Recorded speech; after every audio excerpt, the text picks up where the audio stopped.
അന്തരിച്ച Pathanamthitta DCC vice president MG കണ്ണന്റെ സംസ്കാരം മാത്തൂരിലെ വീട്ടുവളപ്പിൽ നടന്നു. ആരോഗ്യമന്ത്രി വീണ ജോർജ്, പ്രതിപക്ഷ നേതാവ് VD സതീശൻ ഉൾപ്പെടെയുള്ളവർ DCC ഓഫീസിലെത്തി അന്ത്യാഞ്ജലി അർപ്പിച്ചു. പക്ഷാഘാതത്തെ തുടർന്ന് ചികിത്സയിലിരിക്കെയായിരുന്നു മരണം. പ്രതിസന്ധികളോട് പടവെട്ടി നേതാവായ കോൺഗ്രസുകാരനായിരുന്നു MG കണ്ണൻ. സമരമുഖത്ത് ചങ്കുറപ്പോടെ നിന്ന നായകൻ അതായിരുന്നു പത്തനംതിട്ടയിലെ കോൺഗ്രസുകാർക്ക് MG കണ്ണൻ. ജീവിത ദാരിദ്ര്യങ്ങളോട് പടവെട്ടിയാണ് പത്തനംതിട്ടയിലും അടൂരിലും കണ്ണൻ പാർട്ടിയെ വളർത്തിയത്. പൊതുപ്രവർത്തനത്തിനിടയിലും പത്ര ഏജന്റായും കേബിൾ TV ഓപ്പറേറ്ററായും വരുമാന മാർഗങ്ങൾ കണ്ടെത്തി. സ്വന്തം തട്ടകമായ അടൂരിൽ ആയിരക്കണക്കിന് പേരാണ് കണ്ണന് ആദരാഞ്ജലികൾ അർപ്പിക്കാനെത്തിയത്.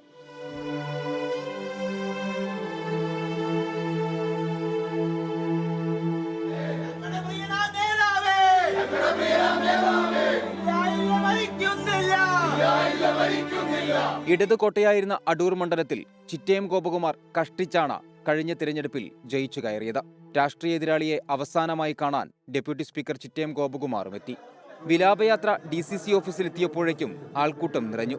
ആരോഗ്യമന്ത്രി വീണ ജോർജ്, പ്രതിപക്ഷ നേതാവ് VD സതീശൻ എന്നിവർ DCC ഓഫീസിൽ അന്ത്യാഞ്ജലി അർപ്പിച്ചു. കോൺഗ്രസ് പ്രവർത്തകരുടെ പ്രിയ നേതാവ് മടങ്ങുകയാണ്. ഇനിയൊരു തിരിച്ചുവരവില്ലാതെ. AV ജയശങ്കർ, 24, പത്തനംതിട്ട.